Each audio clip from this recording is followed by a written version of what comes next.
बिशरहली सदरी वयस्सिरली अमरी वहलुल उक़दतम मिन लिसानी यफ़क़हू क़ौली। अस्सलाम वालेकुम, doctor Sania Bashir here, consultant diabetologist and CEO of diabetes telecare. वापस से वेलकम करती हूँ आप लोगों को डेली डायबिटीज़ व्लॉग्स में। और आज से ये सिलसिला इंशाअल्लाह ताला रोज़ 10:30 बजे आप देख सकेंगे डायबिटीज़ से मुतालिक तमाम मालूमाती वीडियोज़। आज जिस टॉपिक पे मैं बात करने जा रही हूँ ये एक ऐसा टॉपिक है कि जिसमें मेरे ख्याल में हर आम इंसान चाहे डायबिटिक हो या ना हो उसको ये सफरिंग होती है, और पाकिस्तान में ख़ास तौर पे 99% लोगों में ये चीज़ नज़र आती है। जी हाँ, हम बात कर रहे हैं विटामिन डी डेफिशिएंसी। अगर मैं कहूँ कि मेरे पास हर 4 में से एक मरीज़ जो है वो डेफिनेटली विटामिन डी डेफिशिएंसी के साथ आता है, तो आखिर ये क्यों होता है और डायबिटिक पेशेंट के साथ या डायबिटीज़ के साथ विटामिन डी का क्या रोल है। तो इस वीडियो को एंड तक ज़रूर देखिएगा, क्योंकि इसमें हम आपको बताएंगे कि अगर विटामिन डी डेफिशिएंसी है तो इसके मैनेजमेंट प्लान्स क्या होते हैं, किस तरीके से इसको डायग्नोस किया जाता है। तो उम्मीद है कि ये वीडियो आपके लिए कारआमद साबित होगी, और अगर ये वीडियो पसंद आए तो अपना कमेंट देना मत भूलिएगा, और आगे अपने फैमिली और फ्रेंड्स में इसको फॉरवर्ड करना ना भूलिएगा। हमारे चैनल को सब्सक्राइब ज़रूर कीजिए। हाँ, अक्सर ऐसा होता है कि बहुत सारे जो हमारे शुगर के पेशेंट्स हैं, अगर आप में से भी जो मुझे सुन रहे हैं, बहुत दफ़ा ऐसा होता है कि शुगर्स जो हैं वो तमाम चीज़ें करने के बावजूद कंट्रोल में नहीं आ रही होती हैं। आप मेडिसिन प्रॉपर तरीके से खा रहे हैं, कोई कोमॉर्बिड नहीं है। अगर in case I am just talking about one scenario, तो प्लीज़ विटामिन डी की टेस्ट ज़रूर करवाइए। तो हम डिटेल में डिस्कस करते हैं कि आखिर ये विटामिन डी की डेफिशिएंसी होती क्या है। विटामिन डी एक ऐसा विटामिन है जिसका तमाम मुख्तलिफ विटामिन्स की तरह हम इसका सोर्स बाहर से भी लेते हैं, और ये टोटली ही बाहर से लिया जाता है, हमारे अंदर प्रोड्यूस नहीं होता है।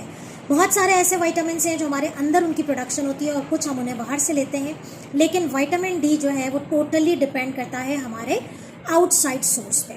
विटामिन डी एक ऐसा विटामिन है जो हमारी बोन हेल्थ के लिए, हमारी जॉइंट्स के लिए, हमारे टीथ के लिए बहुत ज़्यादा ज़रूरी है, क्योंकि विटामिन डी जो हमारी बॉडी का जितना भी कैल्शियम है वो विटामिन डी के साथ मिलके जो है वो बोन में और जॉइंट्स में और उनकी डेवलपमेंट और उनकी रीजनरेशन में काम आता है, उनकी ग्रोथ में काम आता है। तो अगर आप कहें कि आपका कैल्शियम तो भाई रोज़ाना पिया जाता है, रोज़ाना कैल्शियम की टैबलेट ले रही हूँ, रोज़ाना जो है कैल्शियम का इस्तेमाल है, लेकिन अगर आपके जिस्म में विटामिन डी नहीं है तो वो कैल्शियम अकेला कुछ नहीं कर सकता, क्योंकि उसको अंदर जाने के लिए विटामिन डी ज़रूरी होता है। विटामिन डी का जो सबसे बड़ा सोर्स है वो है सूरज की रोशनी। अल्लाह ताला ने सूरज की रोशनी में छुपाया है हमारे लिए एक ऐसा विटामिन जो हमारी स्किन, हमारी बोन, हमारे जॉइंट्स। अच्छा, ये बात मैं आपको बताऊं कि इस विटामिन डी जो है वो सिर्फ इन 3-4 चीज़ों तक मखसूस नहीं है। हमारी पूरी बॉडी में जितने भी हमारे आज़ा हैं, जितना भी हमारा फंक्शन है, आप विटामिन डी जो है उसका रोल कहीं ना कहीं उन सिस्टम से लिंक्ड है। विटामिन डी सनलाइट से हासिल होता है, इसीलिए इसका दूसरा नाम सनशाइन विटामिन भी है। विटामिन डी बहुत सारे डिफरेंट सोर्सेस से मिलता है, जिसमें दूध है। ख़ास तौर पे आजकल हम देखेंगे फोर्टिफाइड का वर्ड जो है वो बड़ा यूज़ होता है कि फोर्टिफाइड मिल्क है, ये फोर्टिफाइड सीरियल्स हैं। तो ये अगर आप लेते हैं तो इसके अंदर विटामिन्स एनरिच्ड होते हैं, तो आप उन्हें इस्तेमाल करें। अगर नहीं भी ले रहे तो जो सिंपल मिल्क इस्तेमाल करते हैं, दही इस्तेमाल करें। ड्राई फ्रूट में ख़ास तौर पे अंजीर के अंदर, छुआरों के अंदर विटामिन डी बहुत होता है। इसके अलावा अंडे के अंदर विटामिन डी की अच्छी मिकदार मौजूद होती है। मछली के अंदर विटामिन डी बहुत अच्छा मौजूद होता है। ये वो चीज़ें हैं जो आपको विटामिन डी का सोर्स जो है वो प्रोवाइड कर रही हैं, लेकिन सबसे ज़्यादा मैक्सिमम सनलाइट से है। सनलाइट में सबसे अच्छी जो विटामिन डी जो मिलता है वो ये है कि आप मॉर्निंग की धूप लें या फिर आप असर के बाद की धूप लें, तो यही बेहतरीन टाइम होता है वॉक करने का भी। अगर आप फीमेल हैं, हिजाब करती हैं, तो घर के अंदर खिड़की का ऐसा कोना जहां धूप अंदर आती है, कोशिश करें कि अपने हाथों को थोड़ा सा एक्सपोज कर लें, अपने थोड़ा सा पाँव को एक्सपोज कर लें, और फिर आप सूरज की रोशनी के आगे अपने कमरे के अंदर बैठ जाइए ताकि सूरज की रोशनी आपको मिल सके। सर्वे के मुताबिक कहा यह जाता है कि विटामिन डी उन लोगों के अंदर ज़्यादा डेफिशिएंट होता है, उन फीमेल्स के अंदर जो डेफिनेटली बाहर हिजाब में जाती है और उनका सनलाइट एक्सपोजर ना होने के बराबर होता है। तो आप लोगों के लिए और हम सब के लिए ये टिप बहुत ही अच्छी है कि घर के अंदर ऐसा कोना जहाँ धूप बहुत अच्छी आती हो, वहाँ अपने आप को थोड़ा सा आस्तीन ऊंची कर ली, थोड़ा सा पाँव खोल दिए, और फिर आपने जो है वो एक्सपोज आपने सनलाइट ली। सवाल यह है कि विटामिन डी और डायबिटीज़ का आपस में क्या लिंक है। Vitamin D is one of the vitamin जो कि हमारे, जैसे मैंने आपको कहा कि हमारे पूरे जिस्म का जितना भी एक्शन है उसमें विटामिन डी का कहीं ना कहीं रोल है। तो इंसुलिन की जो एंट्री है ग्लूकोज को लेके जाने की, उसकी जो सेंसिटिविटी है उसमें भी विटामिन डी का रोल है।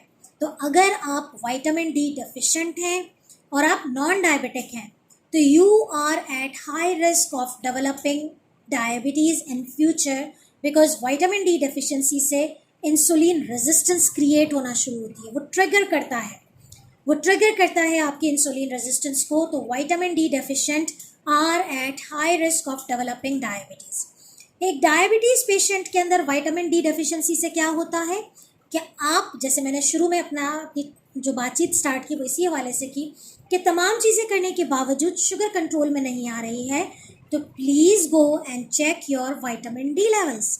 क्योंकि अगर आप एक तमाम चीज़ें करने के बावजूद अगर आपका विटामिन डी लो है तो वो आपकी शुगर्स को कंट्रोल नहीं होने देता है, वो इंसुलिन रेजिस्टेंस को बढ़ा ही रहा होता है।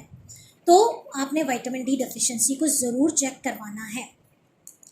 नाउ विटामिन डी डेफिशिएंसी से बॉडी में कौन कौन सी अलामात ज़ाहिर होती हैं, और मेरे पास जितने पेशेंट आते हैं और डायबिटिक पेशेंट, क्योंकि बहुत सारी अलामात ऐसी हैं जो एक डायबिटिक पेशेंट में अक्सर हो जाती हैं because of chronic disease, because of uncontrolled sugar levels, कि विटामिन डी की डेफिशिएंसी की वजह से अक्सर आप थके थके रहते हैं, स्टेमिना लो होता है, मसल्स वीक होते हैं, बोन्स वीक होती हैं, बोन पेन होता है, जॉइंट पेन होता है।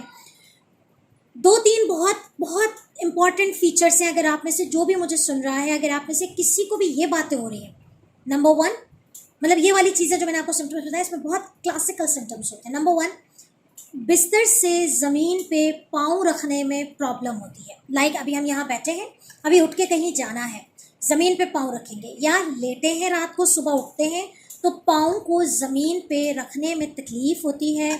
उसकी जो एड़ी है, ख़ास तौर पे जो हील है, वो बहुत पेनफुल होती है। तो अगर आप हील पेन का शिकार हैं और पाँव ज़मीन पे रखते हैं तो तकलीफ़ होती है और खड़ा होने के लिए सहारे की ज़रूरत होती है, please go and check your vitamin D. अच्छा, ये वीडियो तमाम डायबिटिक के लिए भी है और नॉन डायबिटिक के लिए भी। अगर आप में से किसी को भी इस तरह की अलामात हो रही हैं तो प्लीज़ विटामिन डी ज़रूर। इसके अलावा बॉडी में रिपीटेड इन्फेक्शंस का होना। अच्छा, बाज़ औक़ात क्या होता है कि यंग जो बच्चे होते हैं, टाइप 1 डायबिटीज़ हुई है, और क्या होता है कि वो बहुत ज़्यादा कार्ब एंड कैलोरीज से कट ऑफ होते हैं, दूध का इंटेक बहुत कम कर रहे होते हैं, या इवन कुछ नहीं भी कर रहे हैं, तो टाइप 1 डायबिटिक हैं, सनलाइट का एक्सपोजर नहीं है, तो विटामिन डी की डेफिशिएंसी उनके अंदर हो जाती है। उनके अंदर जो सबसे ज़्यादा होता है कि वो रिपीटेड चेस्ट इन्फेक्शंस हो रहे होते हैं। बाज़ औक़ात इसे एलर्जी से जो है वो सिमिलर किया जाता है कि बच्चों को एलर्जी बहुत ज़्यादा है या ये वीक बहुत ज़्यादा रहता है तो इसका इम्यून सिस्टम बहुत डाउन है। प्लीज़ ऐसे बच्चों का भी विटामिन डी ज़रूर कराएं। अगर आप में से जो भी मुझे सुन रहा है और अगर वो कोई न्यूली बॉर्न बेबी की मदर है, तो तमाम बच्चे जब पैदा होते हैं तो उनको 1 से 1.5 महीने तक विटामिन डी का ड्रॉप्स दिए जाते हैं, डी मैक्स करके।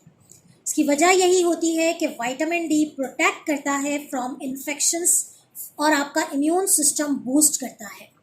इसके अलावा विटामिन डी डेफिशिएंसी से जो क्लासिकल आता है, जैसे मैंने आपको कहा, repeated chest infection. Diabetic patient में चेस्ट इन्फेक्शन तो होता है, लेकिन एक बहुत क्लासिकल है, वो है स्किन इन्फेक्शन। बार बार कहीं बॉयल बन जाना, स्किन पे कहीं पस जैसा दाना पड़ जाना और फिर वो ख़त्म हो जाना, फिर वो दूसरी जगह दोबारा होना। तो रिपीटेड स्किन इन्फेक्शन अगर आपको हो रहे हैं तो अपना विटामिन डी ज़रूर करवाइए। डायबिटिक पेशेंट है और हेयर फॉल की हिस्ट्री है, तो अगर आपको भी हेयर फॉल है, please, yes it can be because of sugar levels derangements, हो सकता है कि ये सिर्फ शुगर की वजह से हो, but just go and check out your vitamin D levels. बाकी तमाम चीज़ें मैंने आपको बताई। आपका थका हुआ रहना, आपके तमाम बॉडी स्किन जो है वो डिहाइड्रेटेड रहती है, स्किन बहुत ड्राई रहती है, स्किन पे इन्फेक्शंस होते हैं, चेस्ट इन्फेक्शन रहते हैं, इम्यून सिस्टम लो रहता है, तो आपने अपना विटामिन डी करवाना। अब बार बार मैं एक ही बात कह रही हूँ, विटामिन डी करवाएं, विटामिन डी करवाएं। बहुत सारे लोगों को ये नहीं पता कि आखिर विटामिन डी कैसे चेक किया जाता है। खून का एक सिंपल सा टेस्ट होता है, आपने अपने डॉक्टर की प्रिस्क्रिप्शन लिखवा लीजिए, हमारे पास आ जाइए, सिंपल जाके खून का टेस्ट, जिसका खाने पीने से कोई ताल्लुक नहीं, फास्टिंग से कोई ताल्लुक नहीं, सिंपल जाके अपना विटामिन डी लेवल्स करवा लीजिए और अपने आप को एक सेफ जोन में ले लें कि आप डायबिटिक हैं और विटामिन, अगर आपको इस तरह के अलामात ज़ाहिर हो रहे हैं, मैं तमाम डायबिटिक पेशेंट्स के लिए नहीं रेकमेंड कर रही, ठीक है, ये उन टेस्ट की तरह नहीं है कि हमें हर डायबिटिक पेशेंट में स्क्रीनिंग करें। मैं उन लोगों की बात कर रही हूँ जिनकी तमाम चीज़ें नॉर्मल होने के बावजूद शुगर कंट्रोल नहीं हो रही है। मैं उन लोगों की बात कर रही हूँ जो डायबिटीज़ के साथ ये एसोसिएटेड सिम्टम्स क्रिएट हो रहे हैं। आप अपना विटामिन डी लेवल ज़रूर करवाइए। अब बात है कि विटामिन डी का जब टेस्ट हो जाता है तो उसकी लेवल्स हमें क्या बताते हैं। इसका जो लेवल है वो तकरीबन 80 से 150 के दरमियान नॉर्मल होता है। 0 से 30 जो है वो आपका डेफिशिएंसी में आता है, बहुत डेफिशिएंट है। उसके लिए फिर हम एक प्रॉपर कोर्स करवाते हैं, तमाम विटामिन डी वाले पेशेंट्स को पता है। एक प्रॉपर किस्म का हमारा मंथली कोर्स होता है, तमाम डॉक्टर्स करवाते हैं। अगर आप 30 से 80 के दरमियान है, इनसफिशेंट है, 31 से 39 के दरमियान है तो आप इनसफिशेंट है। उसमें फिर हमारा कोर्स थोड़ा मॉडरेट होता है विटामिन डी का। और अगर आप 39 प्लस हैं तो okay, it's fine, you are 39 से लेकर 80 तक जो है वो बिल्कुल नॉर्मल होता है। 80 से 150 जो है वो एक्सेसिव में काउंट होता है। तो विटामिन डी एक ऐसा विटामिन है जो बगैर कंसल्ट किए आपने नहीं लेना है। This is not a B complex vitamin कि हमें ज़रा सा कुछ हो गया, अगर ये तमाम अलामात आपको ज़ाहिर हो भी रहे हैं तो ऐसा नहीं है कि विटामिन डी आपने खुद से ले लेना है या आपने आस पड़ोस वालों से पूछ लेना है, अपने दोस्तों से पूछ लेना है तुम्हें विटामिन डी की डेफिशिएंसी हुई थी, तुम्हें डॉक्टर ने क्या दिया था। प्लीज़, विटामिन डी एक ऐसा विटामिन है कि जिसकी ज़्यादती हमारे जिस्म के लिए जहर साबित होती है, नुकसानदेह साबित होती है। तो जितनी रिक्वायरमेंट है उतनी ही की जाए तो ज़्यादा बेहतर है। तो मुझे उम्मीद है कि विटामिन